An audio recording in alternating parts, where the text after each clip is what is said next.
Ici, il n'y a pas d'enlèvement. Ici, il y a des martyrs.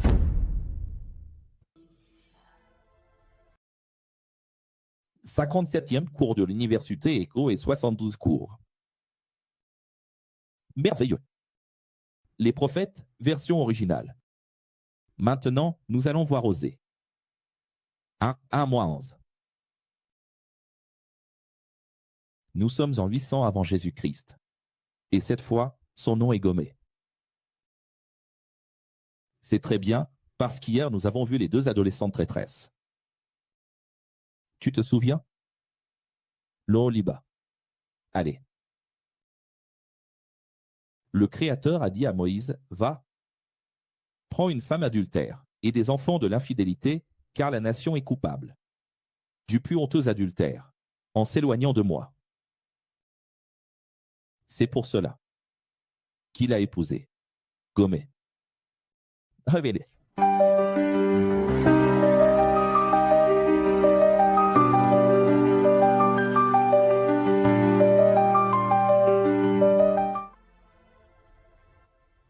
Jizril signifie le massacre d'Israël.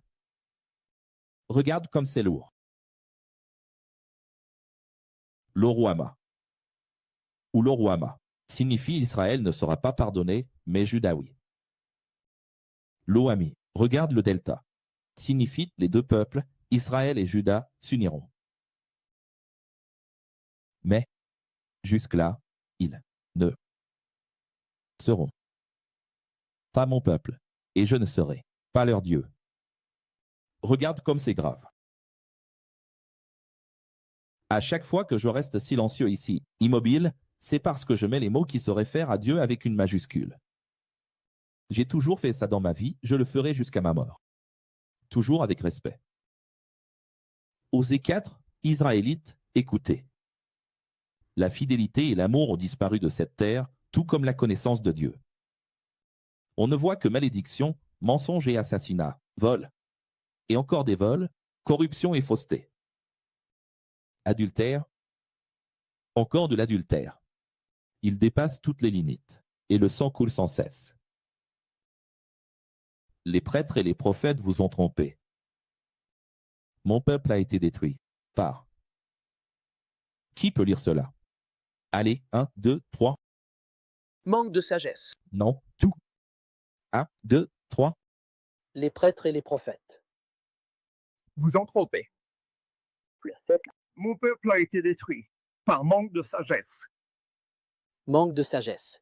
Vous savez que ce texte d'Osée est cité dans toutes les églises. Quand il y a l'école du Sada biblique dans les églises, le professeur, le théologien, cite toujours ce texte, « Mon peuple a été détruit » par manque de connaissances. Et l'Église, évangélique et catholique, vont être détruites par manque de connaissances. C'est le peuple de Dieu à nouveau, ça va se reproduire, parce qu'il manque de connaissances. Les catéchèses disent toujours la même chose. L'école rabbinique, ce texte est adoré par les professeurs de théologie, les formateurs de prêtres et de pasteurs, mais où est la sagesse? Le peuple a été détruit à cause de quoi? Manque de sagesse.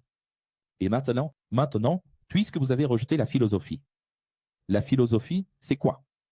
C'est habiter la sagesse. Moi aussi, je vous rejette, comme mes prêtres. Puisque vous avez rompu le contrat, moi aussi je le romps et j'enlèverai l'exclusivité. À vos enfants. Regardez, j'enlèverai l'exclusivité à vos enfants, et ils n'auront pas de privilèges.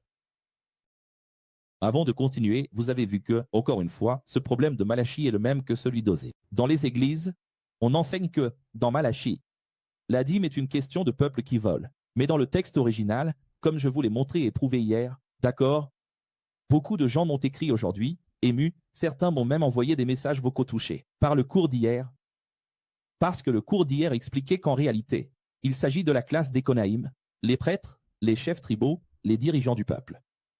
Bien sûr, le peuple mérite ses dirigeants. Je dis toujours que, quand deux personnes se disputent beaucoup, les gens prennent pitié du mari ou de la femme, n'est-ce pas? On a pitié du mari ou on a pitié de la femme. On choisit l'un des deux, les conjoints qui se disputent, et on dit « quelle pitié pour cette personne ». Moi, je n'ai pas pitié des couples parce qu'ils se méritent l'un l'autre. Quand deux personnes vivent sous le même toit, se disputent, se disputent encore et ne se séparent pas, ils se méritent tous les deux. Occupe-toi de ta propre maison et laisse-les faire. Parce que si les deux avaient vraiment des problèmes, ils se seraient séparés. La même question se pose ici. C'est la même question. Tu parles mal. Qui est le mauvais? Est-ce le pasteur qui vole ou les fidèles? Qui vont à l'église pour des bénédictions? Qui ne s'approchent de Dieu que pour des bénédictions? Donc, sans clown, il n'y a pas de public. Mais sans public, il n'y a pas de clown. Il s'auto-alimente, tu comprends. C'est la même question qu'un mariage. Ne t'en mêle pas. Qu'est-ce que tu vas dire? Ces textes ici sont pour le peuple. Non, ils sont pour les chefs tribaux. Mais qui est le coupable alors? Les chefs. Les chefs et le peuple. Parce que c'est le peuple qui soutient le chef. Non. Alors regarde Dieu. Là, il y a des gens qui, c'est drôle parce qu'il y a une discussion où les gens disent « Mais pourquoi le peuple devrait-il payer pour les chefs ?» Le peuple ne va pas payer pour les chefs, le peuple va payer pour ses propres erreurs, celle d'avoir élu ses chefs. Mais Brasilia est corrompu. Brasilia est le reflet social de la société brésilienne. Brasilia, c'est la réalité représentative de 1000 hommes en costume, qui font ce que fait le Brésilien. Ils arrivent en retard au travail, sèchent le boulot, présentent des arrêts maladie, mentent, trichent aux examens. C'est vrai ou pas? Oui. Donc les dirigeants ne font que représenter le peuple. Plus il y avait de prêtres, plus ils péchaient contre moi, ils ont échangé la lumière et la sagesse contre la honte. Les chefs religieux se nourrissent des péchés de mon peuple. Et plus le peuple pêche, moins il est instruit, moins il est enseigné, et plus les prêtres s'en réjouissent. Est-ce que c'est vrai? C'est vrai. Est-il vrai qu'il y a des dirigeants qui profitent de l'ignorance des gens? Oui. Cependant, le peuple mérite d'être détruit parce qu'il ne veut pas évoluer, il ne veut pas d'école. Nous avons fondé ici une école dans la rue Mar del Plata à São José. Qu'est-ce que tout le voisinage dit? Une école? De quoi? Spiritualité philosophique. Quelle contribution cette école apporte-t-elle à la société? Ils n'arrivent pas à voir la contribution, l'importance d'une école philosophique. Ah, si c'était au moins une église. Tu comprends? Un peuple qui ne veut pas évoluer est un peuple qui sera détruit. Alors voilà, regarde. Quand tu ne réfléchis pas, notre quelqu'un pense à ta place. Tout ce que tu n'as pas compris, tu le juges. Pourquoi n'y a-t-il que des jugements dans la société? Parce qu'il est plus facile de juger que de comprendre.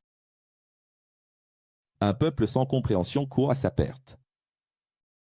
Même si tu commets l'adultère, Israël, que Juda ne se rende pas coupable, écoutez, vous qui êtes les dirigeants politiques et religieux de Jacob.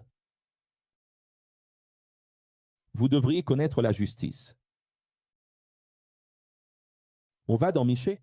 J'adore Michée. Michée 3. Presque personne ne parle de Michée, mais regarde. Mais ils détestent le bien et aiment le mal, ils arrachent la peau de mon peuple et la chair de ses os.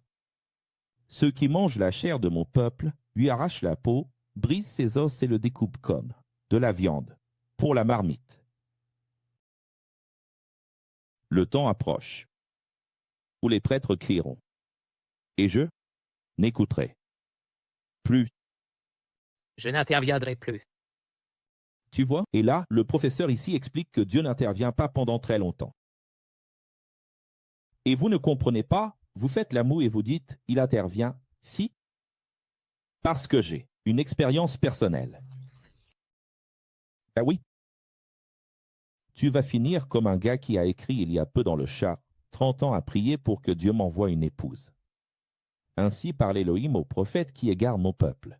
Car lorsqu'il donne du pain à mon peuple à manger, il proclame la paix. Mais si le peuple ne leur donne pas d'argent, il proclame la guerre sainte.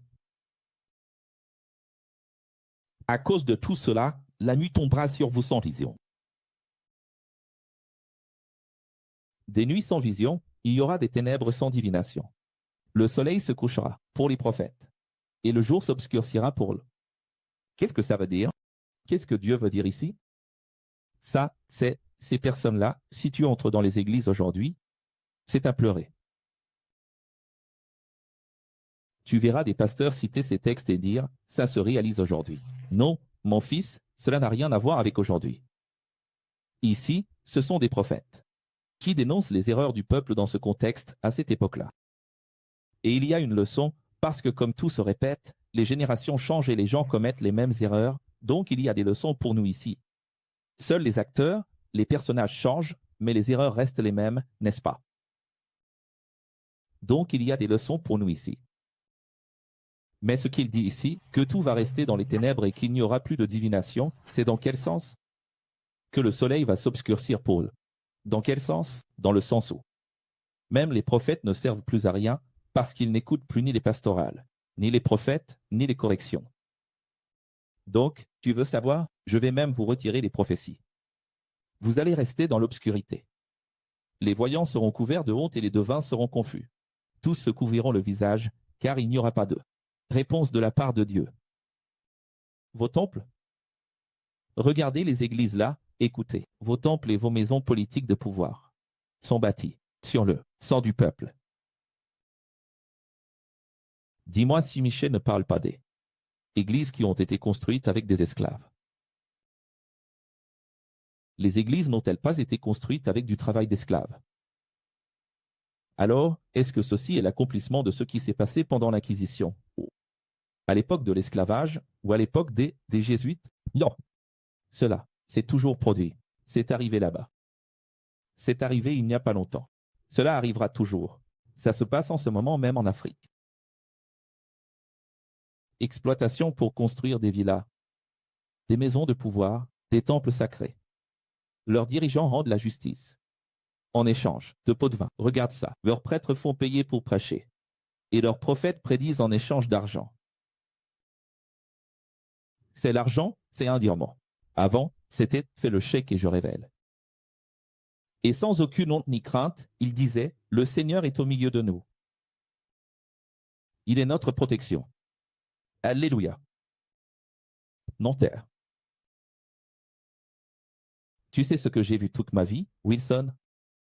Ilanil. Tu sais ce que j'ai toujours vu, Jonas Barros?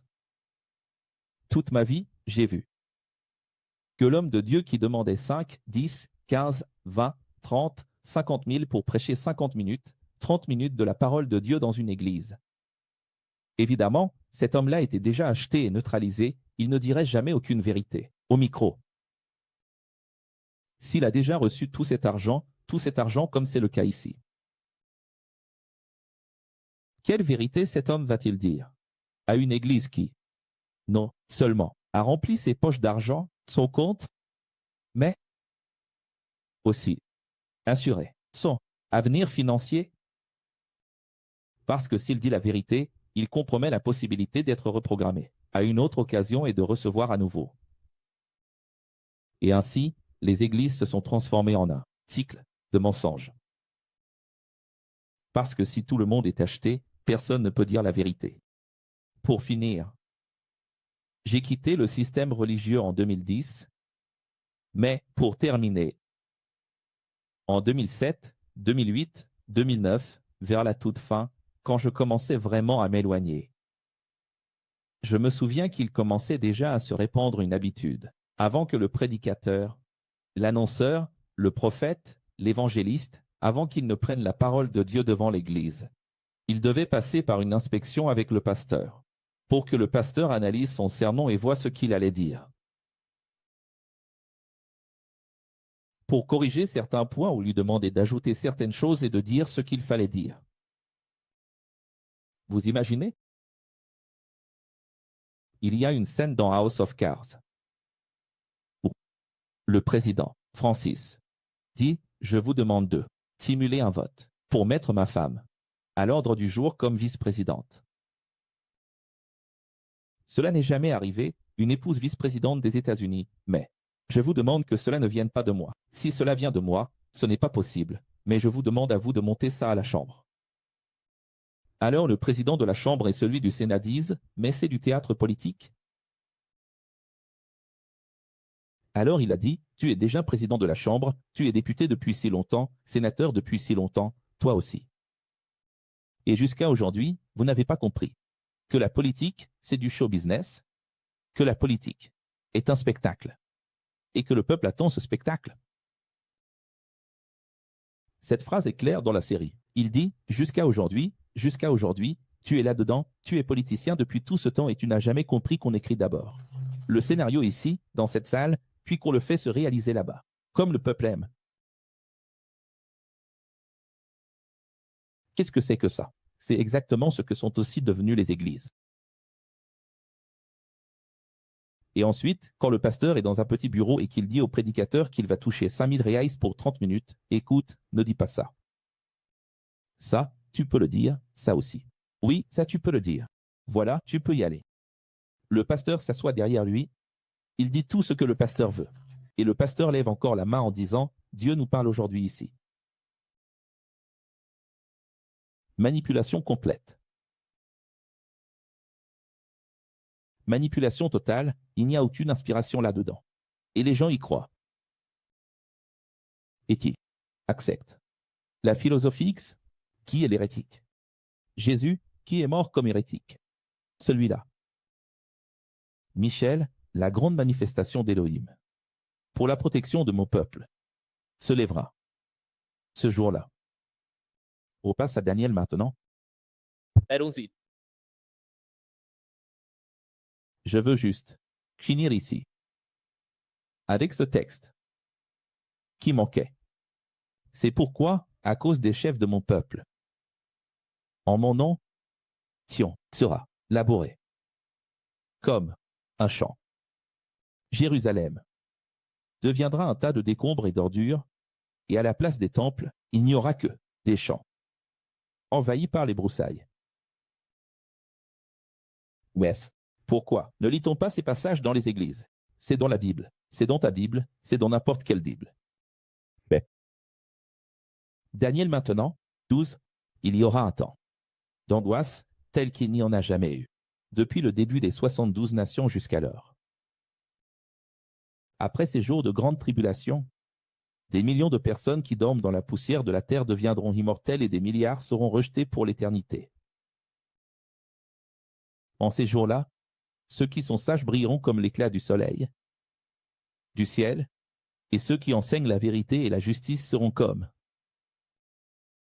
Des étoiles pour toujours.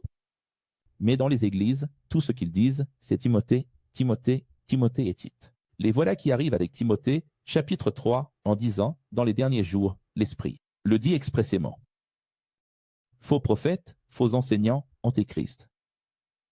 Voilà ce qui arrive dans les derniers jours, il n'y a que des mauvaises choses qui viennent. Qui a dit ça? C'est leur manipulation. Ici, il est écrit, Daniel dit que les sages brilleront.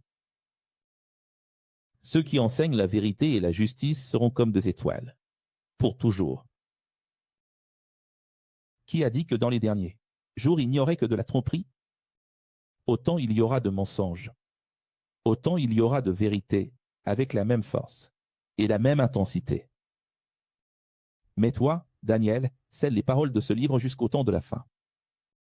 Dans le royaume, il y aura une grande évolution des connaissances, de la technologie quantique et de la science. La Bible dit, ils iront ça et là, n'est-ce pas? Et alors, avant de révéler, prépare-toi parce que, tu sais, les églises se trompent beaucoup sur ce passage en disant que le fait d'avoir des locomotives, des trains, des avions, des métros, c'est l'accomplissement de cette partie, mais ce n'est pas l'accomplissement de ce texte révélé.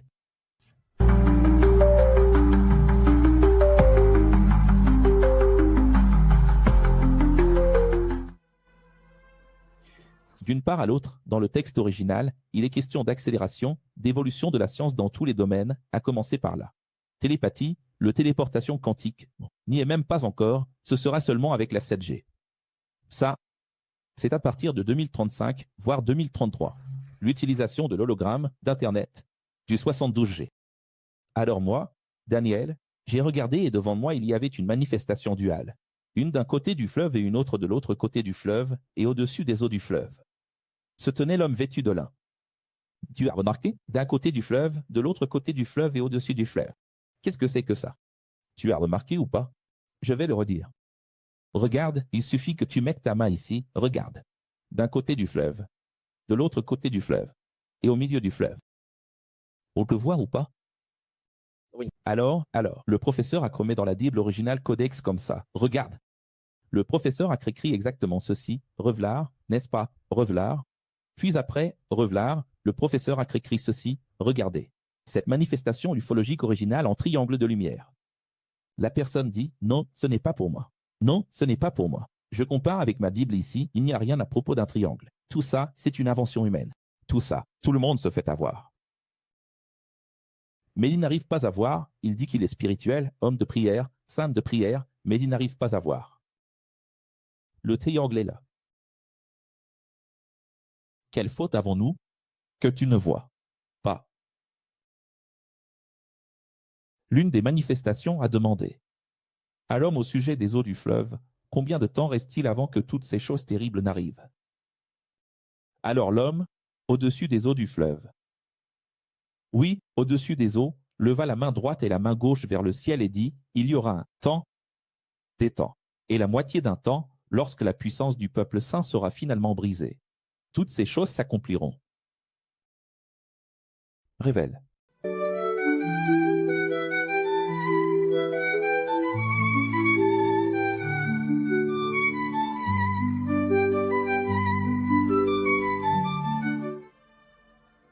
En 457 avant Jésus-Christ, nous avons eu le décret d'Artaxerxès pour la seconde reconstruction dans Esdras 8h25. Des années plus tard, à travers Néhémie 2h17, la réparation des murailles. Tu commences à comprendre. Il y a 69 semaines, c'est-à-dire de 457 à 27. Je te donne tout. Parce que, si tu vas chercher ça ici et que tu essaies de comprendre, tu ne vas pas comprendre. Je te donne tout. C'est pendant la dernière semaine qu'a eu lieu la mort du Christ, Daniel 9h26. Loi a établi le nouveau contrat, la nouvelle alliance où les sacrifices ont cessé. La mission du Christ a duré exactement un temps. Des temps et la moitié d'un temps, soit 1260 jours, 42 mois, 3 ans et demi. Combien de temps a duré la mission de Jésus? 3 ans et demi, mon fils. Et qu'est-ce que les gens font? Ça, c'est l'antéchrist. Ils font n'importe quoi, c'est le désordre, et ensuite ils essaient de fixer des dates. Tout cela c'est déjà accompli, c'est Daniel, c'est comme Malachie a parlé de l'ange de l'Alliance, qui est Jésus, qui devait venir. Comme Osée, comme Michée, comme Daniel. Ce sont des petits prophètes parce qu'ils ont écrit moins, pas parce qu'ils étaient petits de taille. Les petits prophètes ont écrit moins, et ont parlé de quelque chose qui allait arriver là, juste après. Les gens prennent ces textes et disent « maintenant ». Non, pas maintenant, mon fils. Maintenant, c'est autre chose. Ensuite, il y a eu 3 ans et demi de tribulation de 66 à 70 après Jésus-Christ. Cette dernière semaine, les 70 est déjà passé, mais l'Apocalypse Ouroboros nous apportera la dernière semaine du faux Messie.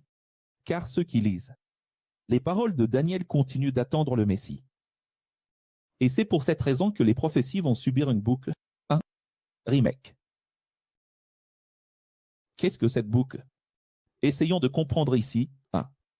Il est aussi intéressant de dire que le livre de Daniel a été écrit vers 530 avant Jésus-Christ, alors que Daniel vivait à Babylone, enregistré exactement 3500 ans avant, jusqu'à la fin du règne des siècles. Remarquez aussi que le langage est le même que celui utilisé par Jean et Jésus dans l'Apocalypse. Donc, avant de continuer, ici, avec Daniel, regarde. Je ne sais pas si tu as réussi à t'en rendre compte. On va prendre la date même avec le mauvais calendrier. 29 à 33, 3 ans et demi. Delta vers le haut, Jésus et sa mission. Puis il a dit, je reviendrai dans cette génération. Quel retour est cela? Incarné au 6e sur un cheval. Dans un homme sur un cheval avec une épée à la main, commandant une immense armée romaine païenne. Qui peut imaginer un tel retour? Cette génération ne passera pas. Qui aurait pu imaginer que le retour de Jésus, celui qui est monté tout gentiment, avec les anges en blanc, reviendrait sur un cheval, dans le corps d'un général? Romain, païen. Tu vois, tu comprends maintenant pourquoi les églises ne parviendront jamais à discerner les prophéties? Seuls les X qui sont hors du système, dehors, à l'extérieur. Cela signifie que ceux qui sont à l'extérieur voient plus. Celui qui est dehors est libre. Il n'est pas prisonnier, il est libre, il arrive à voir. Pourquoi les gens des églises n'arriveront-ils jamais à voir? Parce qu'à cette époque, les pharisiens, les sadducéens, ou même les chrétiens, ou même les membres de l'église de Jésus, ils n'arrivaient pas à voir le retour de Jésus. Tu as vu ce que disaient les lettres de Paul? Ne vous découragez pas. Les temps de Dieu sont différents. Pourquoi Paul et Pierre devaient-ils sans cesse dire « ne vous découragez pas » ? Parce qu'ils n'arrivaient pas à discerner les temps. Et pourquoi les gens n'arrivent-ils pas à discerner?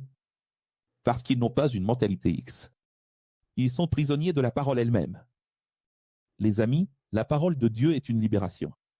Et il y a quelque chose qu'on ne vous a jamais dit. Elle est aussi une prison. La parole de Dieu enferme. Elle a 4 lignes, tu vois. Elle t'enferme dans une boîte. Comment ça, professeur? Regarde bien. La parole de Dieu, sans sagesse, va te rendre prisonnier. Tu vas lire là et tu vas dire, de la même manière que vous l'avez vu monter. Il reviendra, il redescendra. Les anges l'ont dit, c'est écrit là, acte 1. Comment peut-il revenir dans le corps de quelqu'un de mauvais que je considère, dans ma vision enfantine, comme mauvais?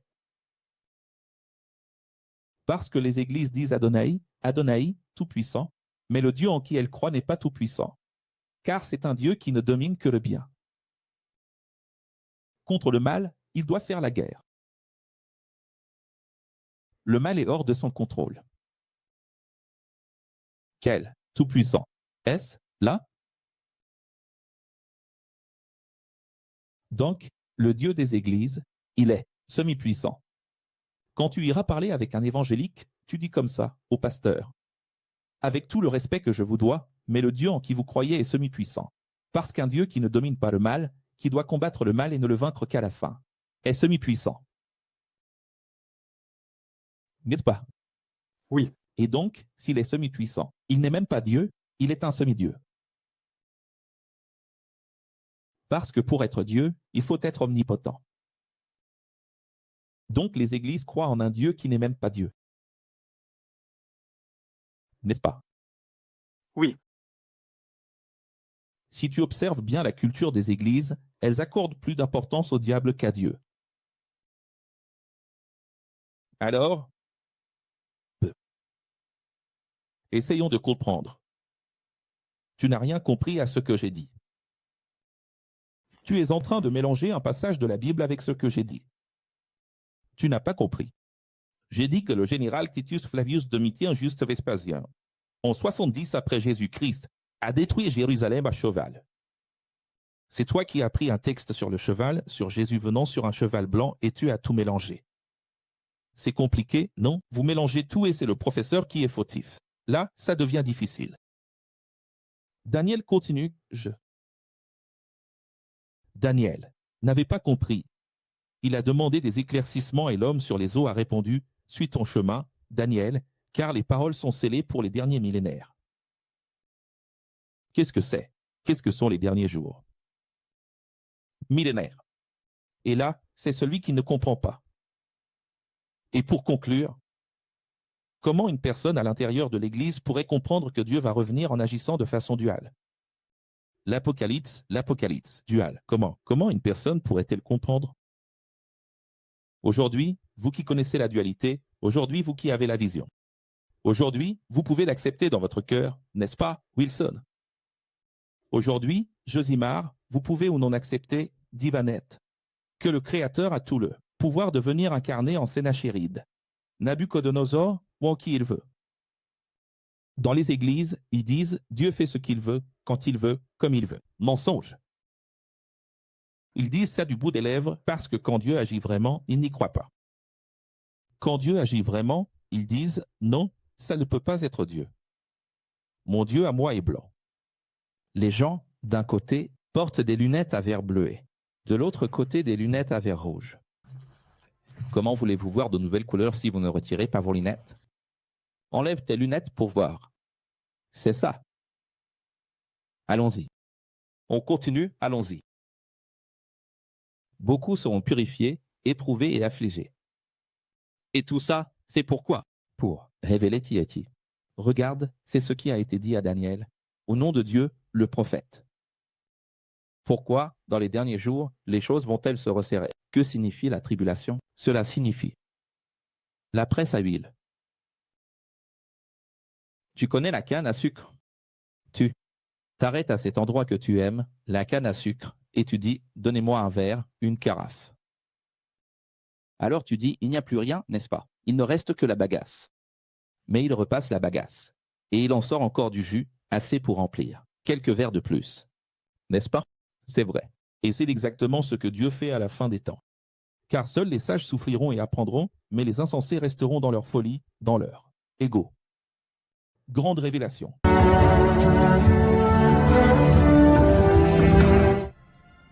Votre Bible dit ceci, à partir du moment où le sacrifice quotidien sera aboli et où l'abomination dévastatrice sera installée, il y aura 1290 jours. Heureux celui qui attendra et parviendra à la fin des 1335 jours. Et il y a des gens qui se sont cassés la tête à essayer de percer ce mystère. Ah, quelle bêtise! Et alors, les témoins de Jéhovah, les théologiens et Ellen White essaient et essaieront toujours de déchiffrer. Oui. Toujours, donc, les témoins de Jéhovah, les théologiens et Ellen White essaieront toujours, je corrige ici, essaieront toujours de déchiffrer, mais sans succès. Et pourquoi? Pourquoi est-ce qu'on ne peut pas déchiffrer? Et vous aussi, qui avez déjà essayé un jour dans votre vie? Dis la vérité à vous. Parce que les références et les chiffres sont faux. Un temps, des temps est la moitié d'un temps. 42 mois correspondent à 1260 jours, la signature pyramidale chronologique d'Élohim. Ils se sont trompés sur 1290, comme dans le livre du Deutéronome 8.14, nous avons 2300 soirs et matins et les 1335 qui seront aussi révélés. C'est-à-dire, ça devait être 1260, mais ils ont mal traduit en 1290. Alors la personne continue à faire des calculs, et ça ne colle pas, ça ne colle pas. Il dit juste la même chose. Un temps, des temps et la moitié d'un temps. C'est parce que tout est signé en 3,5. 3,5, c'est la moitié d'une semaine, la moitié de 7. C'est juste parce que c'est la moitié d'un candélabre. 3 bougies et demi, 3 bougies et demi. C'est juste une signature. C'est une signature de la moitié de 7, la moitié d'un, enfin, la moitié d'une période, n'est-ce pas? Ceux qui connaissent tout le livre de Daniel et toute la Bible dans les textes originaux le savent bien. Regardez, les nombres 70, 72, 40 et 42 sont des signatures. De la même manière que dans un roi 17, lorsqu'il n'a pas plu pendant 3 ans et demi au jour de Jézabel, les 2 témoins de l'Apocalypse 11 sont restés exposés pendant 3 jours et demi. Alors, quand on commence à comprendre la Bible, le langage eschatologique juif, on comprend qu'il n'y a pas 1290, mais 1260. Deux témoins, Moïse et Élie, 3 jours et demi. Prophète Élie. Il n'a pas plu pendant 3 ans et demi. C'est-à-dire, il n'y a pas, c'est une expression courante du langage eschatologique juif. Jean a déjà interprété ce texte du sabbat de Daniel 12 qui coïncide, par coïncidence, avec l'Apocalypse 12. Là, c'est clair, Michel en 1260. Alors, comment se fait-il qu'Apocalypse 12, qui est basé sur Daniel 12, parle de 1260, alors que Daniel parle de 1290? Ça n'a pas de sens. Tu trouves ça logique? Voilà. Alors, tu préfères croire les pasteurs adventistes, les témoins de Jéhovah, les théologiens ou Jean? Puisque tu ne crois pas en Akel. Donc, le nombre 1290 est une erreur de calcul, car il ne fait que répéter les 1260 jours. On était dit? Alors, Yod et Vav et Dieu, étant du deuxième et du troisième temple, nous avons H, 1260 jours de Jésus. H, Y, c'est-à-dire 1260 jours de Jésus. Ou je vais mettre ça correctement ici, parce que c'est un boulot énorme de coller tout ça. Pour vous dans le chat. Allons-y. I, 1260 jours de Jésus. H, 1260 jours. De la GT, de 66 à 70. Pourquoi 66, professeur? Parce que l'histoire dit clairement, Flavius Joseph, n'importe quelle littérature, que les Zélotes ont commencé la guerre contre les Romains en 66 et demi. Signé ou pas? Combien y a-t-il de 66,5 à 70? Vav. 1260 jours de l'accord du Messie sioniste. Maintenant dans notre génération. Et quel est le dernier roi? 1260 jours du macro-apocalypse, macro-tribulation, maintenant dans notre génération. Et comment expliquer le nombre 1335? Waouh! Et maintenant, révélé.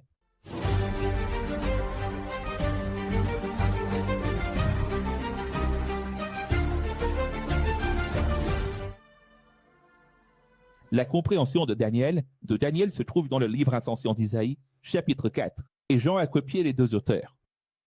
Alors regarde, pour comprendre la Bible, tu dois comprendre ce qui est en dehors de la Bible. Maintenant, comment un théologien qui dit que l'Église, c'est celle-ci, que la Bible est sacrée, et qu'en dehors d'ici, il n'y a que des hérésies et des sectes, peut-il faire? Comment un théologien fermé, à l'esprit fermé, qui a signé un pacte de sang, quand il a étudié la théologie pour devenir pasteur ou prêtre, a-t-il pu dire tout ce qui est ici? C'est tout ce dont j'ai besoin. Pas une étincelle, pas un cheveu de plus que ce qui est. Seulement ici. Seulement ce qui est ici. Seulement ce qui est ici. Alors tu vas mourir idiot. Tu vas mourir sot. Pourquoi vas-tu mourir sot? Parce que pour comprendre Daniel, il faut comprendre l'ascension des Isaïe, mon fils. Jean s'est basé là-dessus, Daniel s'est basé là-dessus, c'est-à-dire qu'il y a toute une histoire, il y a toute une raison. Tout est connecté. Donc, ce sont des expressions imprécises, mais qui disent la même chose. Allons-y. Le livre L'Ascension d'Isaïe est excellent à ce sujet, car il a été écrit à la même période historique que Jean. Oui, par un juif à propos de son interprétation sur l'accomplissement des prophéties de Daniel et d'Isaïe. Ouais. C'est difficile avec ces longs textes ici. On recommence, je vais en mettre la moitié parce qu'il ne rentre pas en entier, les amis. Quand je vous le mets, il ne passe pas en entier. Ça coupe, tu vois? Ça coupe. Le livre L'Ascension d'Isaïe est excellent à ce sujet, car il a été écrit à la même époque que l'histoire de Jean par un juif, à propos de son interprétation de l'accomplissement des prophéties, de Daniel et d'Isaïe. Cette vision d'un auteur du 1er siècle nous donne encore plus de certitude que les chiffres ne sont qu'un langage utilisé pour dire que l'anti-messie restera au pouvoir avec le Christ, un peu plus de 1260 jours, et heureux sera celui qui persévérera jusqu'à la fin de la GT, la fin du. Je crois. Alors, qu'est-ce que c'est que ça? Là, tu restes un peu. Mon Dieu, maintenant. Comment je vais? Dieu, donne-moi ça ici. 1335 jours, comment est-ce que je comprends ça? C'est juste un langage, du livre L'Ascension d'Isaïe, aussi du 1er siècle, qui est en fait un recueil d'interprétations d'Isaïe et de Daniel. Nous avons l'Apocalypse dans la Bible, n'est-ce pas, de John, qui se base sur quoi? Isaïe et Daniel. Et d'autres livres. D'ailleurs, l'Ascension d'Isaïe contient des citations similaires. Parce que l'auteur de l'Ascension d'Isaïe, au 1er siècle, est pratiquement un parallèle de l'Apocalypse de Jean. Ils se complètent. C'est incroyable. Juste pour que tu aies une idée, je ne sais pas si vous vous souvenez de l'Apocalypse qu'on a étudié il y a quelques cours. L'Apocalypse, cite l'Assomption de Moïse. Il cite aussi l'Apocalypse d'Abraham. Vous vous souvenez? Donc, il y a tellement de livres extra-bibliques cités, comme Enoch, que tous, ensemble, ils se complètent. Mais professeur, comment vais-je réussir à arriver à tout ça? Je suis déjà en train de tout te donner. Professeur, mais je fais encore partie de ces élèves sceptiques comme Thomas, j'ai besoin de vérifier la source. Regarde, la preuve est ici. La preuve, c'est que ces textes sont interconnectés. Quand est-ce qu'on a la certitude enfin, la preuve le fait? C'est parce que ce que j'en dis, ce sont des citations ipsis litri, de ces livres qui ne sont pas dans la Bible, mais qui faisaient partie du compendium d'eschatologie juive. Donc, à partir du moment où tu as des passages de l'Apocalypse qui se trouvent dans ces livres, qu'est-ce qui est venu en premier? Ces livres-là. Beaucoup de ces livres datent de 500 ans avant le Christ, 1000 ans avant le Christ, et sont cités par Jean dans l'Apocalypse, c'est-à-dire. Et c'est ça la preuve, le fait d'origine. Bon, allons-y. Pour continuer ici, je ne sais pas si vous avez compris la question des 1335, vous avez compris? Oui. C'est simplement un langage de l'auteur de cette époque, c'est-à-dire quand on voulait étendre un peu plus. Pour parler de 1260 et au-delà, comme il est dit, celui qui comprend jusqu'à la fin, un peu plus loin. Alors on mettait là un chiffre. Oui, prophétique, un chiffre prophétique, 1335. Il n'y a rien de fermé. Ce n'est pas un chiffre littéral. Ce n'est pas un chiffre littéral. Ce n'est pas une chronologie eschatologique littérale. Et les gens tombent là-dedans et s'en préoccupent alors que ça n'a aucune importance. Je dis cela. Mais en même temps, ces questions des personnes qui veulent prendre ces dates, ce temps, au pied de la lettre, finissent par tomber, dans l'erreur même de se préoccuper de ces choses. Exactement, un piège de Dieu. Alors tu demandes, pourquoi Dieu a-t-il permis cela? L'homme est vraiment naïf. Les gens, il faut que nous. Aujourd'hui, il y a quelqu'un ici, je ne dirai pas qui. Il y a une personne qui a dit quelque chose de beau, elle a dit ici dans le vaisseau mère, elle parlait des problèmes qu'elle traverse, n'est-ce pas? Je lui ai dit, mais pourquoi as-tu fait ça? J'ai demandé. Et cette personne a dit, professeur, tant qu'on ne connaît pas le X, on ne fait que des bêtises. C'est vrai. J'aurais aimé avoir connu le X plus tôt. Et c'est cette compréhension que vous devez avoir, parce que c'est la vérité.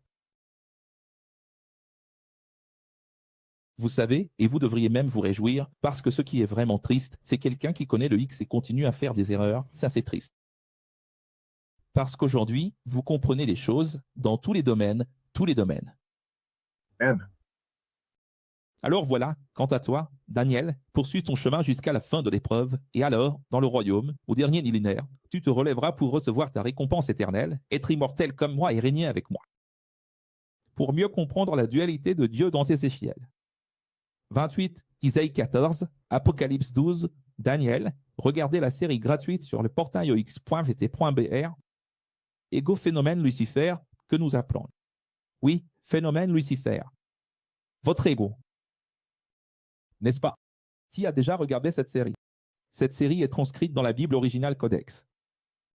Je ne vais pas refaire la série ici, parce qu'elle est déjà dans la Bible originale Codex.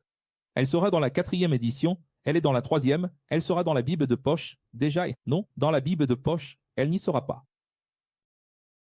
Et elle est déjà en vidéo dans la série que vous pouvez regarder.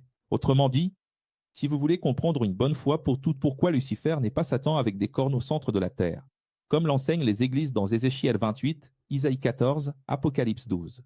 Apocalypse 12, regardez la série. Phénomène Lucifer. Le comportement humain de l'ego est toujours le même, je tomberai, mais j'en entraînerai quelques-uns avec moi. Même si je ne vais pas refaire la série ici, je vais quand même expliquer ces textes, des Isaïe et des Ézéchiel. Je ne vais pas refaire la série, mais je vais en parcourir l'essentiel. Dans le texte d'Isaïe 14h12, comment es-tu tombé du ciel, ô étoile du matin, fils de l'aurore? Fils, comment as-tu été jeté sur la terre, toi qui faisais tomber les nattes, les actions, les nations? Les actions, c'est la bourse, n'est-ce pas? Évidemment, on remarque une incohérence dans l'interprétation du texte qui traite de la description, et bien, d'un fait impliquant Lucifer. Mais comment est-ce possible si ce personnage était au ciel, et qu'il était un chérubin oint, un chef d'orchestre céleste, à une époque où il n'y avait ni monde, ni création, ni nation? Dis-le-moi. Qu'est-ce que je prouve? Je suis en train de prouver que si le texte d'Isaïe 14 parle du diable qu'ils ont inventé au Moyen-Âge, parce que Satan, cette figure que tu connais avec des cornes, a été créée au Moyen-Âge. Ça n'existait pas. Donc, si ça existait, et que c'est vraiment le texte d'Isaïe 14 qui parle de lui, l'étoile du matin qui est tombée du ciel. C'est bizarre, parce que tu chantes que dans le ciel, le péché n'entre pas, non? Et comment le péché ne peut-il pas entrer s'il est quand même entré?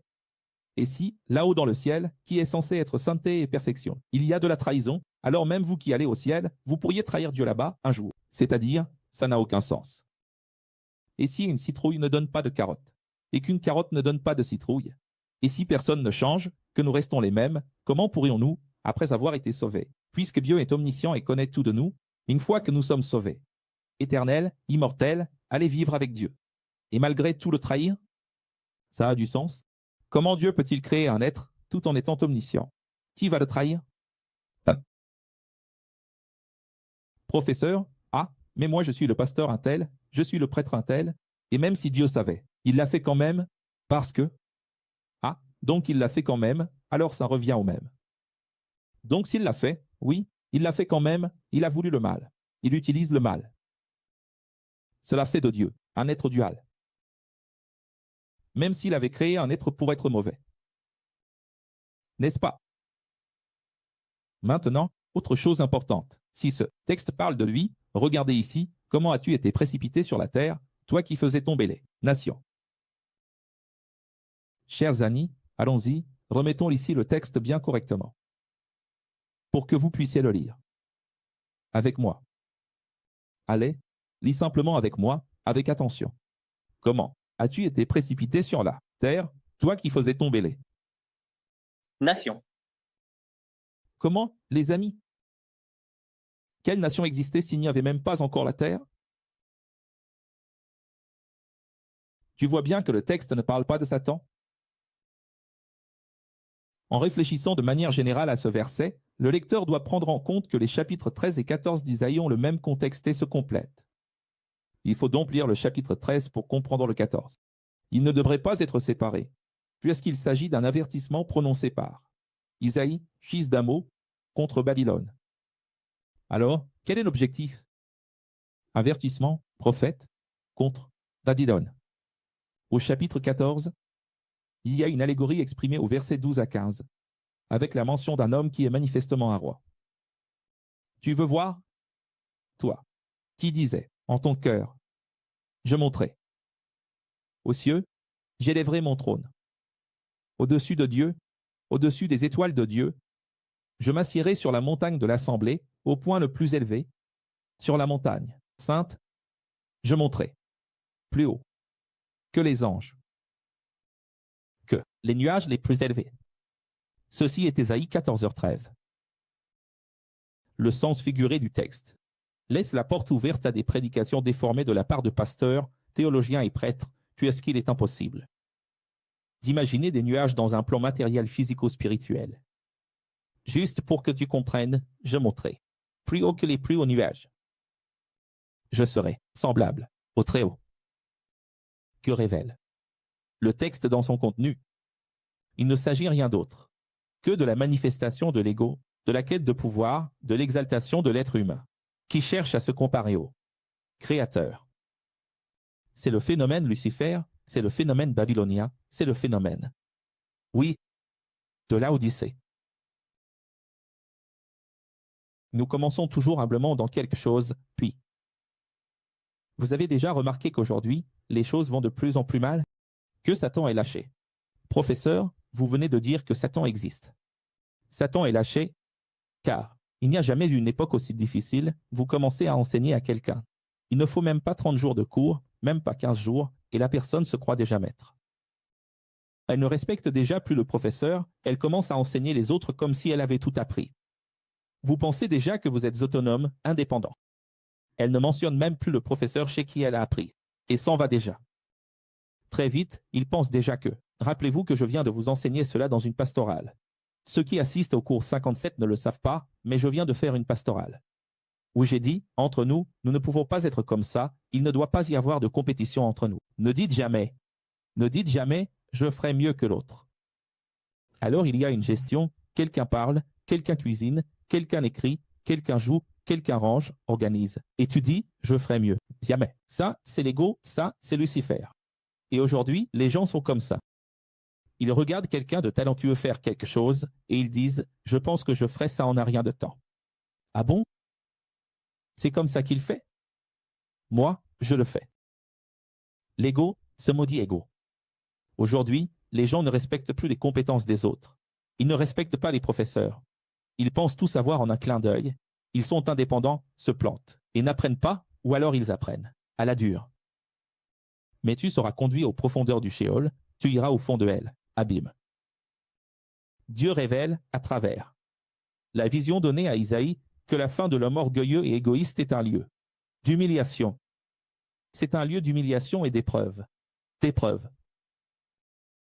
Le texte continue, ceux qui te regardent s'étonnent de ta situation et se demandent à ton sujet, est-ce bien cet homme qui faisait trembler la terre et ébranler les royaumes? C'est-à-dire, on parle de Satan. Non.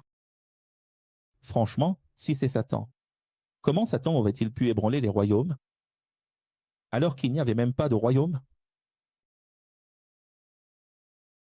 Encore une fois, le mot « pomme », qu'est-ce qui est écrit là? Je ne sais pas si vous avez fait attention. C'est clair que c'est en train de dire « est-ce que c'est ?» Est-ce que c'est cet homme? Encore une fois, le mot « pomme » fait référence au roi Nabuchodonosor. Il est mentionné, il est cité à la place d'ange, le soi-disant Lucifer. Si c'était un ange, il serait écrit ange. Il n'y a aucune raison pour que Dieu embrouille les gens. Il a fait du monde un désert, a conquis des villes et n'a pas permis à ses prisonniers de rentrer chez eux. Tous les rois des nations, eux, reposent honorablement, chacun dans son propre tombeau. C'est-à-dire, les rois des nations sont morts, chacun dans sa propre tombe, de la même manière, comme tous les rois de la terre, la fin de Nabuchodonosor a été un tombeau. Donc le texte dit que cet homme plein d'ego meurt. Satan meurt. Donc, cela veut dire qu'on parle d'un homme, de l'arrogance, de l'orgueil, de la vanité d'un homme. En entrant déjà dans les écrits du prophète Ézéchiel, nous avons « Fils de l'homme » prononce une complainte sur Tyr, dit à Tyr qui se trouve à l'entrée de la mer, marchande, commerçante de peuples sur de nombreux rivages. Ainsi parle le Seigneur souverain. Tu dis, ô Tyr, ma beauté est parfaite. Regardez ça, les gens. Regardez ça, regardez ça. Ta domination s'étendait jusqu'au cœur des mers, tes bâtisseurs ont porté ta beauté à la perfection. C'est-à-dire, d'où a été tirée l'inspiration de Jean dans l'Apocalypse pour écrire le chapitre 3 sur Laodicée? Ce n'était pas dans Ézéchiel 27? Là-bas, ce n'est pas la même chose que Laodicée? C'est la même chose. Ça parle de Tyr ou ça parle de Laodicée? C'est la même chose, c'est toujours le même langage, ça veut dire « tu es un marchand de peuple ». Ta beauté est parfaite, ta domination s'étend. C'est toujours comme ça. Riche, puissante, opulente. Le terme Tyr fait référence au royaume des Phéniciens, représentant donc une nation, qui aujourd'hui est le Liban, du Hezbollah, de toute cette situation. De plus, les versets suivants mettent en évidence l'exaltation du matérialisme, de la richesse et du pouvoir présent dans les accords commerciaux conclus avec les nations alliées. Et là vient la parole de Dieu, Fils de l'homme, dit au gouverneur de Tyr. C'est intéressant. Quand il est question de Sénachérib, quand il est question d'autres rois qui ont défié Israël, ils disent ici, c'est un roi. Les prophètes s'adressent à un homme, un roi, un adversaire d'Israël. Mais quand on arrive à Ézéchiel 27, à Ésaïe 14, par intérêt des églises qui veulent créer une figure de Satan, ce n'est plus un homme, ce n'est plus un roi, c'est maintenant un être spirituel. C'est pratique, n'est-ce pas? Fils de l'homme, dit au gouverneur de Tyr, ainsi parle le Seigneur souverain. Dans l'orgueil de ton cœur. Alors, quel est le? De quoi parle-t-il? Qu'est-ce que l'orgueil du cœur? Personne n'a de l'orgueil dans le cœur qui bat.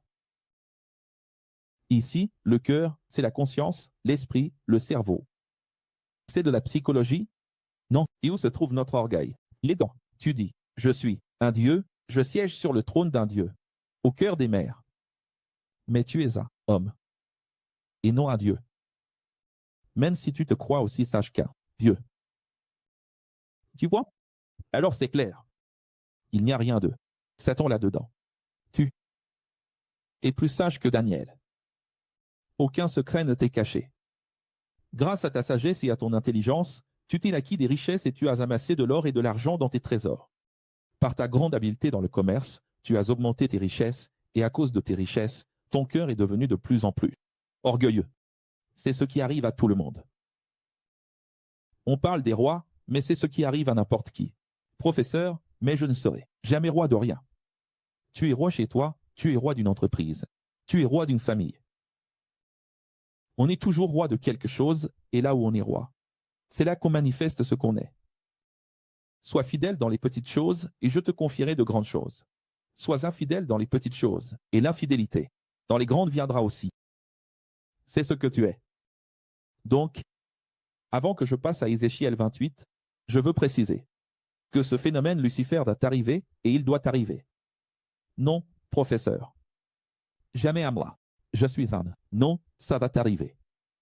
Quand tu Y attendra le mois. Et pourquoi? Parce que tout le monde doit surmonter cette épreuve pour entrer dans le royaume. Tout le monde. Si tu ne passes pas par là, tu n'entreras pas dans le royaume. Tu dois surmonter cela. C'est pourquoi, ainsi parle le Seigneur. Souverain, parce que tu te crois sage, aussi sage que Dieu. Aussi sage qu'un Dieu, j'enverrai contre toi des étrangers, les plus impitoyables des nations, ils brandiront leur épée contre ta beauté et ta sagesse, et ils transperceront ta splendeur éclatante. Ils te feront descendre dans la fosse. Et tu connaîtras une mort violente au cœur des mers. Regarde-moi ça. On va le dévoiler.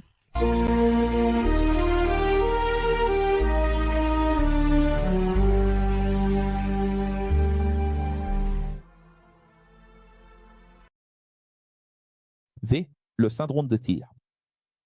Quel est le syndrome de Tyr? Qui est le même que celui de Laodicée? Qui est le même que celui de Babylone? Matérialisme, troisième. Pouvoir. Jérémie 3h4. Jérémie 3h4. L'ambition et la vanité doivent être vaincus par chacun de nous afin que notre nature, qui cherche à diviniser l'humanité, ne succombe pas à l'ego. Qu'est-ce qu'on cherche toujours? La divinisation. Tu sais que l'humanité cherche ça maintenant, avec l'IA. Ces derniers jours, Elon Musk a donné une interview. Il a dit que dans un futur proche, à partir de 2030, après la robotique et l'IA, dès que la super IA arrivera, il s'agira de commencer à fusionner l'homme et la machine. L'homme a toujours voulu se faire des piercings, des tatouages, des implants, du silicone. Oui, changer de sexe. Il a toujours modifié son corps. Imagine maintenant qu'il peut devenir plus intelligent s'il se fait poser un implant. S'il subit une opération, il peut parler d'autres langues. S'il subit une opération, il peut devenir plus riche, plus accompli. Imagine les gens de 2030 à 2040 se regardant les uns les autres et disant « Moi, j'ai l'installation de tel système en moi ». Le même statut qu'on a aujourd'hui avec l'iPhone, le même statut qu'on a aujourd'hui avec la voiture. J'ai telle voiture, tu as telle voiture, j'habite dans tel quartier, tu habites dans tel quartier, j'ai tel diplôme, il a tel diplôme. Dans quelle université as-tu étudié? Dans quel pays es-tu allé? Quelle langue parles-tu? Statut, statut, statut, statut. Tu as déjà une voiture électrique? Maintenant, le statut, c'est la voiture électrique. Il est beaucoup moins cher de fabriquer une voiture électrique qu'une voiture non électrique, mais la voiture électrique est bien plus chère. Pourquoi? Le statut. Juste parce que c'est une question de statut. Demain ou après-demain, ce sera courant et ce sera moins cher. Qu'est-ce que je veux dire si vous n'avez pas encore compris? Aujourd'hui, les gens ont besoin de l'iPhone. Je suis allé faire réparer mon Samsung. J'ai déjà eu un iPhone, j'ai laissé tomber l'iPhone, je suis revenu au Samsung. Je suis allé faire réparer le Samsung, le gars m'a regardé et m'a dit « Non, désolé, mais le Samsung ne vaut pas l'iPhone. » Et si je te disais que j'ai filmé la Lune avec le Samsung et que j'ai réussi à capturer les cratères avec le Samsung, alors qu'avec l'iPhone, non. Mais c'est bien meilleur dans les stories Instagram, c'est incomparable. Tu peux regarder. Ça ne sert à rien. Les nouveaux Samsung S22, 23, 24, 25. Les nouveaux Xiaomi aussi sont à la hauteur de l'iPhone 14, 15 et les dépassent même déjà. Tu comprends ou pas? Oui. C'est-à-dire, mais qu'est-ce que je veux dire? Je veux dire que ce statut, idiot, sera à l'intérieur de notre corps. Lon Cyborg, écoute ce que je te dis. Les gens vont dire, j'ai un système. En moi, j'ai une puce, j'ai un bouton. Je l'ai mis dans l'œil, je l'ai mis derrière l'oreille, je l'ai mis dans le cerveau. Tu as déjà mis à jour ton système. Ah, oui. Ces personnes auront de meilleurs salaires, seront mieux considérées, auront de meilleurs emplois. Tu comprends ou pas? Si tu n'as pas encore compris, c'est la divinisation de l'homme dans notre dernière génération. La divinisation, le phénomène Lucifer. Imagine l'arrogance de ces personnes.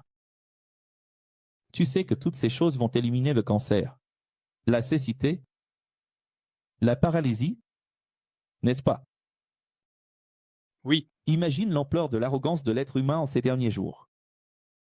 Mais encore une fois, l'être humain Lucifer. L'être humain Lucifer. Il a lancé sur l'ardeur de sa colère, fureur, indignation, angoisse, en voyant contre eux les mauvais anges. Il a préparé le chemin. À sa colère, il n'a pas épargné leurs âmes de la mort, mais il a livré la peste à leur vie. Dieu est-il bon tout le temps? Il a livré la peste, pandémie, et il a frappé tous les premiers-nés d'Égypte, les prémices de leur force dans les tentes de Cham.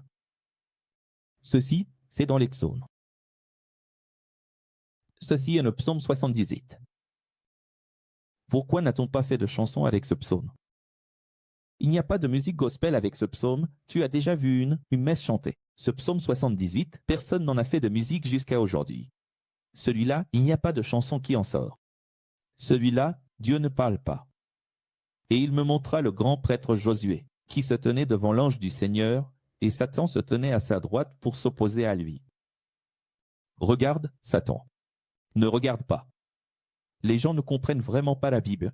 Et il me montra le grand prêtre Josué, qui se tenait devant l'ange du Seigneur, et Satan se tenait à sa droite pour s'opposer à lui. Et à Josué il dit, voici, j'ai fait passer loin de toi ton iniquité, et je te revêtirai d'habits précieux. Et je dis, qu'on mette un turban pur sur sa tête.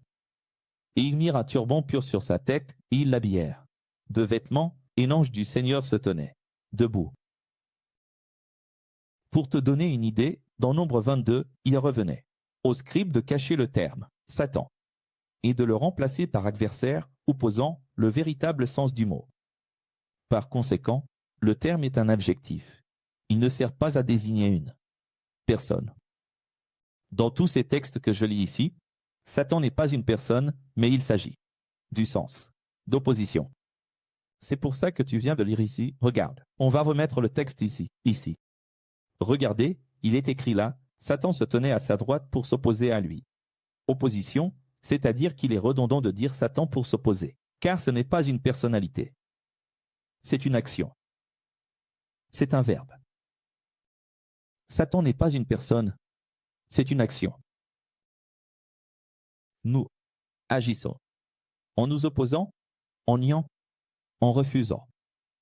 Et la colère de Dieu s'enflamma parce qu'il partait, et l'ange du Seigneur se plaça sur son chemin, comme adversaire. Tu vois? Et il avançait, monté sur son ânesse, et 2 de ses serviteurs étaient avec lui. C'est-à-dire, ce passage est très clair. Nombre 22h22. Je viens de le dire ici. Eh bien, ce n'est pas clair qui est Satan dans le texte? Oui. Regarde ça. Oui, tu vois que il s'est mis sur son chemin, comme Satan. Là, vous verrez les Bibles où il est écrit, il s'est mis en adversaire, il s'est mis comme Satan. Parce qu'adversaire signifie opposant à ce qu'il faisait. Qu'est-ce que le prophète faisait? Il fuyait, il ne faisait pas ce qu'il devait faire. Le prophète fuyait. Alors, un ange est apparu comme Satan. Un ange est apparu en s'opposant à l'action du prophète contre ce qu'il faisait. Daniel raconte le moment où la main mystérieuse apparaît devant tout le monde et révèle l'inscription laissée sur le mur. Ce sera le verdict final du règne de Babylone. Donc, le royaume de Babylone touche à sa fin. Et Dieu intervient d'une manière incroyable, vraiment magnifique. C'est écrit, n'est-ce pas? L'inscription disait « Menez, menez, Tekel, Parsim ». Quelle est la signification de ces mots magnifiques? La signature de Dieu, n'est-ce pas? Yod, Yod, Yod et Waoué. Lutid. Menez, Dieu a compté les jours de ton règne et Yani. Fin.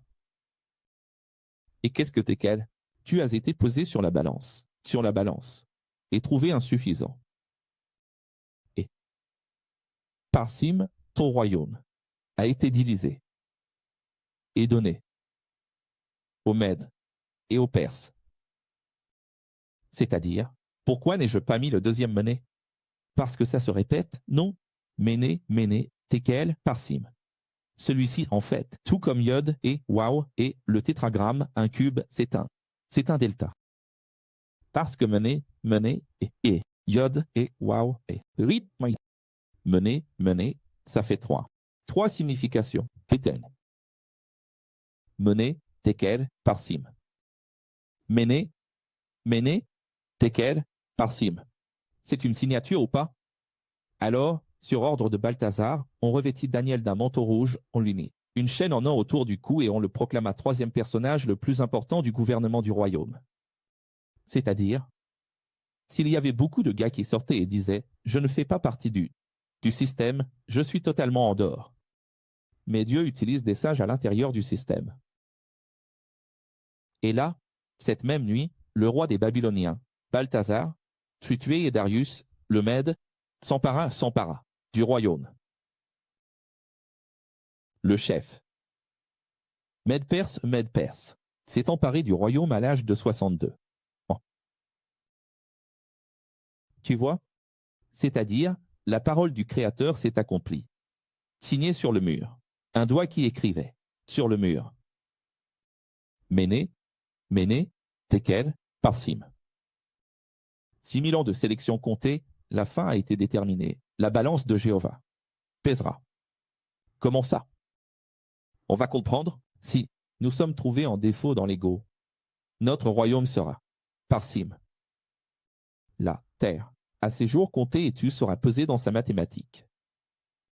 Et si le résultat est négatif, il n'existera pas. N'est-ce pas? C'est ça, la signification de mener, mener. Pour nous, l'essence est écrite sur le mur. Et pour aller, déjà en allant vers la fin du cours 57, nous commençons maintenant, après ce voyage, chez les prophètes originaux, les poétiques originaux. On commence Job? Elle aussi. Un autre texte qui mérite d'être questionné, en montrant la figure de Lucifer où Satan se trouve dans Job.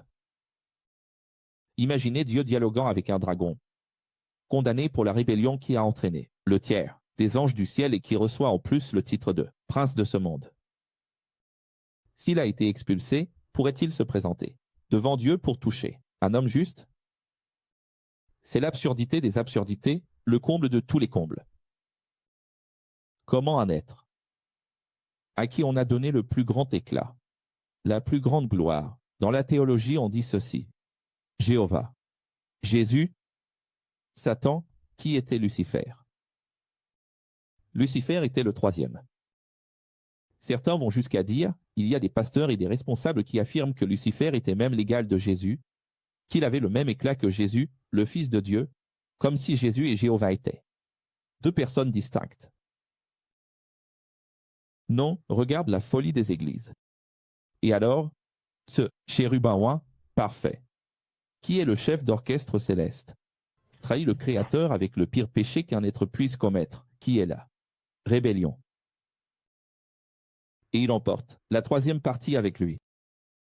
Il est transformé en démon. Et ici sur terre, il a pour mission d'éprouver la création de Dieu, d'éprouver-la. Couronne de la création de Dieu, ce que Dieu a le plus aimé. De tout ce que Dieu a créé, ce que Dieu a le plus aimé, c'est l'homme. Et il aime tellement cet homme, qu'il prend un traître du ciel. Et mais ce traître pour éprouver ces hommes. Pour les éprouver pendant 6000 ans et, à la fin, le détruire. Pourquoi ne pas le détruire tout de suite? Parce que je veux encore l'utiliser. Pourquoi sert? Pour éprouver. Qui? La couronne de la création, que j'aime. Et puis, plus tard, il va rassembler tous ces démons et les mettre dans le même enfer que ceux qui ont fauté, comme Satan. Il y a juste un problème. En fait, il y a beaucoup de problèmes et l'un d'eux est le suivant. C'est que Satan obtient le titre de prince de ce monde. Et en plus d'être le prince de ce monde, il est en guerre contre les anges dans les régions célestes. C'est là que je ne comprends plus rien, parce que s'il a été nommé prince, comment se fait-il qu'il soit encore en guerre contre Dieu, s'il y a déjà eu un accord selon lequel il est prince? Et ce Satan est tellement puissant qu'il prend Jésus dans le désert, l'emmène au sommet du temple, le transporte jusqu'à la plus haute montagne et fait ce qu'il veut avec le corps de Jésus, ici et là, ici et là. Et le Fils de Dieu se retrouve comme un enfant, emmené ici et là, parce que Satan a beaucoup de pouvoir. Et il le met à l'épreuve ici sur terre. Et en plus, il regarde Jésus, qui est le Fils de Dieu, qui est Dieu lui-même, et il dit, « Je te donnerai ce monde ». Comment peut-il donner le monde à celui qui a justement créé le monde et lui a donné le titre de prince? Comment Satan pourrait-il lui donner le monde, alors que c'est le monde que Dieu lui-même a créé à travers Jésus? Jean a dit, « Au commencement était le Verbe était avec Dieu et le Verbe était Dieu ». Comment se fait-il que Jésus était Dieu, qu'il était avec Dieu et qu'il a créé le monde depuis le début? Et maintenant, il devrait s'humilier devant Satan pour regagner le monde, alors que Satan a été expulsé des cieux. Quel est ce Dieu qui a le pouvoir d'expulser Satan du ciel, mais qui ensuite doit s'agenouiller devant lui, pour regagner le monde? Et pour que tout soit encore plus cohérent, dans une ironie absolue et lamentable, il y a quand même des gens qui me regardent et qui ne comprennent pas. Ce n'est pas possible, ça devrait être libérateur. Une bonne fois pour toutes, pour toujours. Pour aggraver encore les choses, Satan, qui est Lucifer, et qui est maintenant sur terre en tant que prince de ce monde, se rend dans la présence de Dieu et a le droit de participer à une audience privilégiée avec Dieu et de parler avec Dieu sur le trône. La même d'où il a été expulsé, là d'où il est tombé. S'il a été expulsé de là, comment peut-il avoir accès aux cieux? C'est ce dont parle le livre de Job, qu'il parvient à visiter la salle de Dieu, et que Dieu l'écoute comme conseiller. Comme cette interprétation est ridicule. Et ce n'est pas pour mettre à l'épreuve un Nabuchodonosor de la vie, un homme plein d'ego, c'est pour mettre à l'épreuve l'homme le plus juste de toute la surface de la terre, Job.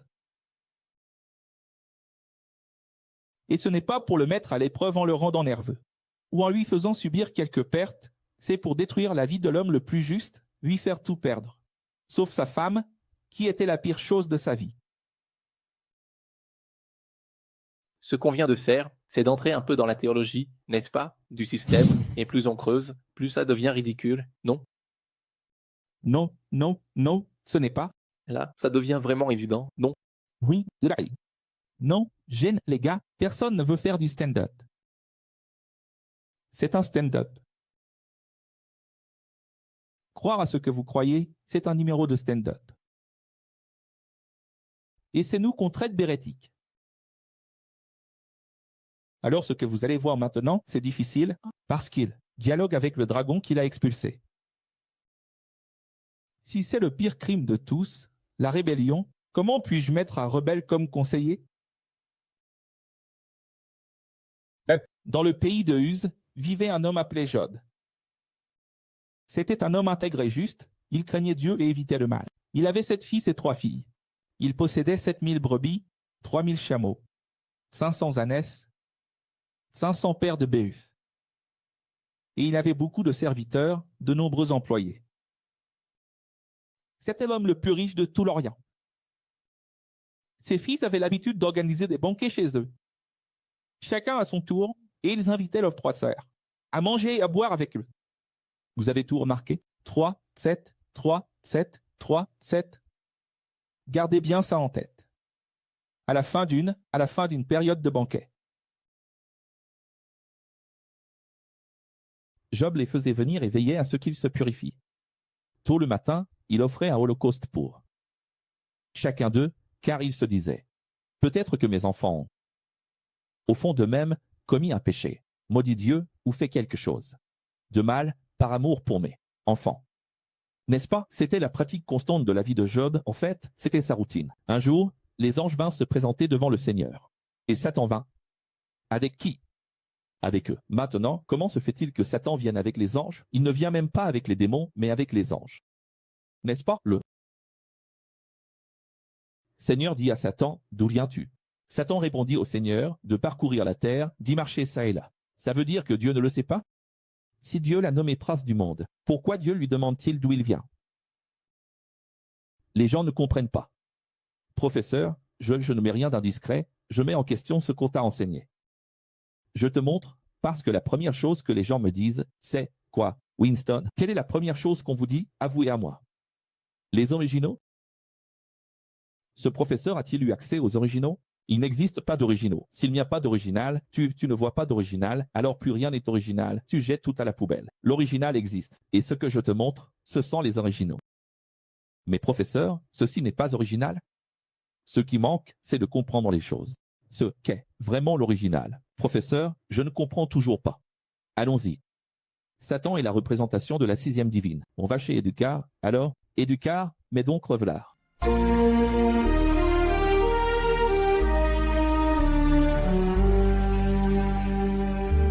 Donc Satan est la représentation de la sixième divine du crime de la justice, envoyant des anges de jugement.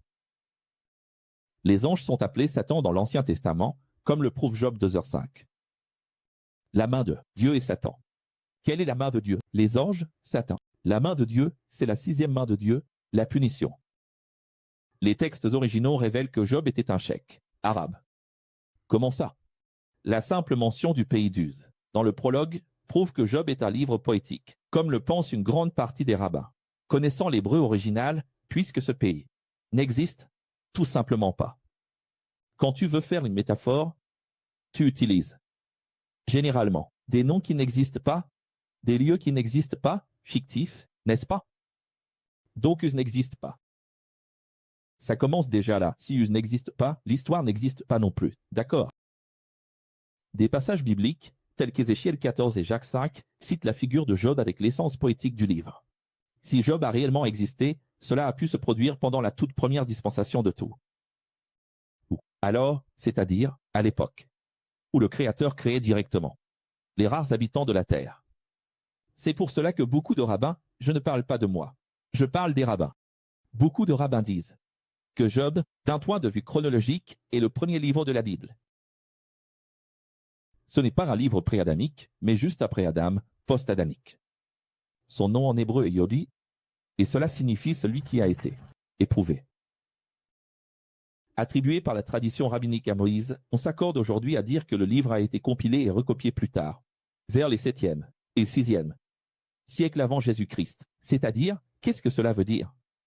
Je vous ai déjà dit, vous le savez, que je crois pieusement que ce livre est de Salomon, et non de Moïse.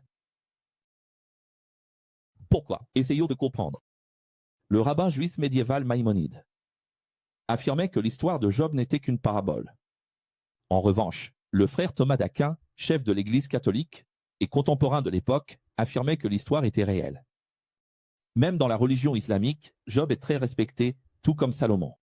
Qu'elle soit poétique ou littérale. Ce qui est peu probable, l'histoire de Job, tout comme celle de Salomon, montre qu'il était marié à une femme arabe, ce qui renforce encore davantage le lien entre Job et Salomon. D'ailleurs, en ce qui concerne les parties poétiques de la Bible, puisque l'Ancien Testament que nous étudions à l'origine est le Tanakh, n'est-ce pas? Oui. Nous étudions maintenant les livres poétiques. Tu sais que dans les livres poétiques, tout est attribué à Salomon. Si ce n'est pas de David, c'est de Salomon. Le Cantique des Cantiques, l'Ecclésiaste, les Proverbes, les Psaumes. Pourquoi Job n'en ferait-il pas partie? Job fait partie, à la fois de l'histoire et des livres poétiques. Et tu remarques qu'il y a peu de choses sur l'auteur, parce qu'en général, l'auteur raconte des choses, tout auteur de films, de feuilletons, de séries raconte dans son œuvre des choses qu'il a vécues, qu'il a vues, qu'il a traversées. Et il est tout à fait possible que Salomon projette dans le personnage quelque chose qu'il a lui-même vécu. Non. En plus, c'est un homme riche, marié à une arabe. Il y a beaucoup de choses de Salomon ici, n'est-ce pas? Ce fameux Job lui ressemble beaucoup à ce qu'il raconte. Bien sûr, ce n'est pas l'histoire de Salomon, mais il y a beaucoup de Salomon ici. Si Ut a existé, cette terre était située précisément en Arabie. Et même si elle n'a jamais existé, c'est une ville fictive d'Arabie. Aux frontières de l'Idumée, Édom, ce qui serait encore plus chaotique pour le système judéo-chrétien, car en plus du fait que la femme de Salomon était une arabe noire, la femme de Job et Job lui-même était arabe, faisant de lui donc le cheikh arabe. Il existe 2 tombeaux de Job dans le monde islamique, l'un situé à Oman et l'autre en Turquie. Encore aujourd'hui. Avez-vous déjà pensé au piège terrible tendu par le Créateur aux Juifs et aux chrétiens? Donc, ça veut dire qu'il y a un tombeau là-bas. Avoir un tombeau ne signifie rien. Un tombeau de Job, c'est juste pour le tourisme, non? Il y avait un homme dans le pays de Ut, dont le nom était Job. Il est intègre. Tu as vu la signature là-bas? As-tu remarqué combien de fois le chiffre s'est apparu? On y va? Révélons.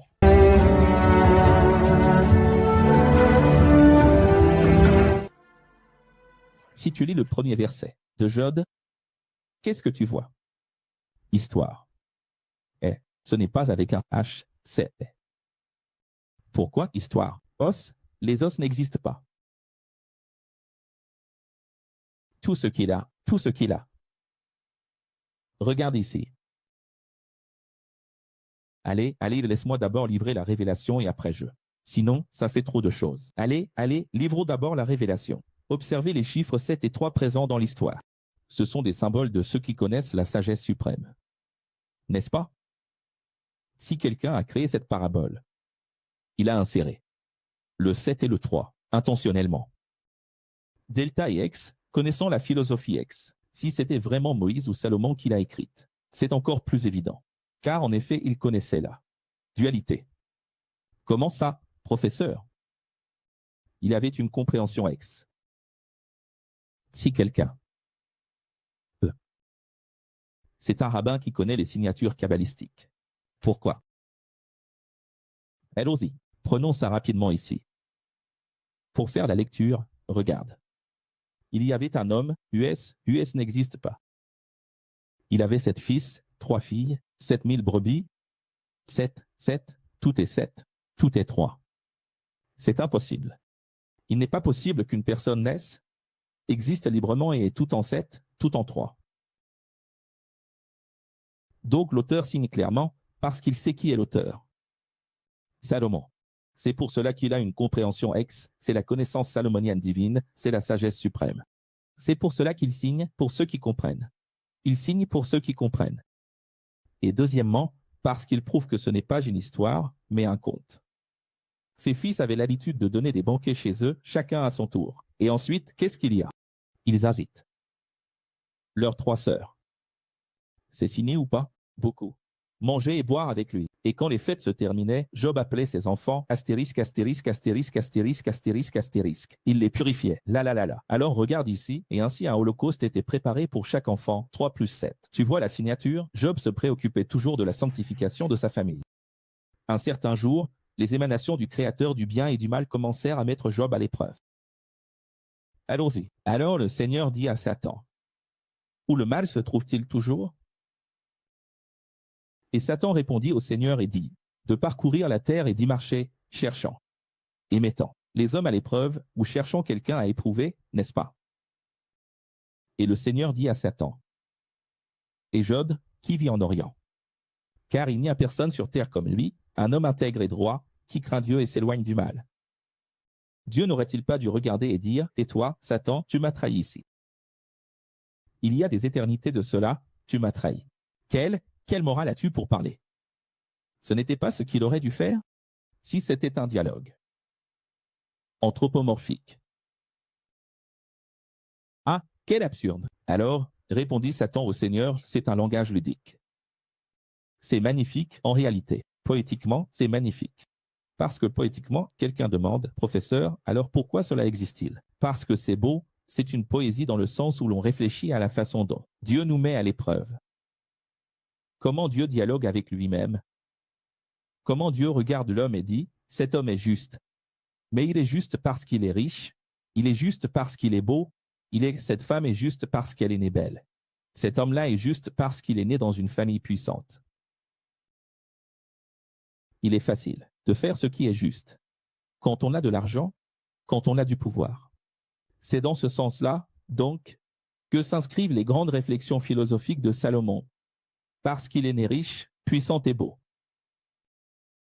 N'est-ce pas? Salomon n'est-il pas né beau, riche, célèbre, avec tout ce qu'il y a de meilleur? Alors, en lui, cette pensée, c'est facile de suivre Dieu quand on a tout. Et il l'a exprimé de cette façon. Comment Dieu pense. N'est-ce pas? Alors, pour ce qui est de Job, c'est facile. Pour lui, d'être juste, puisqu'il possède tout ce qu'un homme peut désirer. Satan répondit, c'est facile pour Job d'être fidèle au bien, car il est protégé du mal, lui et sa famille. Tu ne laisses aucun malheur lui arriver, ni à sa famille, ni à tout ce qu'il possède. Tu bénis tout ce que Job entreprend. Et dans tout le pays, c'est l'homme qui possède le plus de bétail. Mais si tu lui retires tout ce qu'il possède, tu verras qu'il te maudira sans aucun respect. Le Seigneur dit à Satan, très bien, fais ce que tu veux de tout ce que Job possède, mais ne lui fais aucun mal à lui-même. Alors Satan se retira de la présence du Seigneur. Quelle tristesse! Révèle-toi.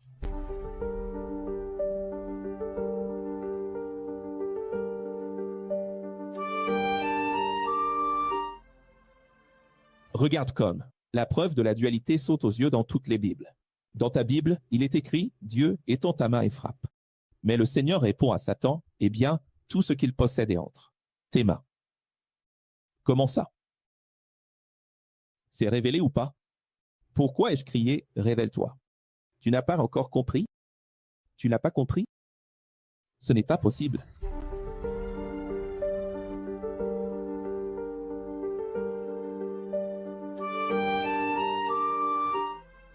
Non, si tu n'as toujours pas compris, je vais l'expliquer très clairement, on va lire lentement, d'accord?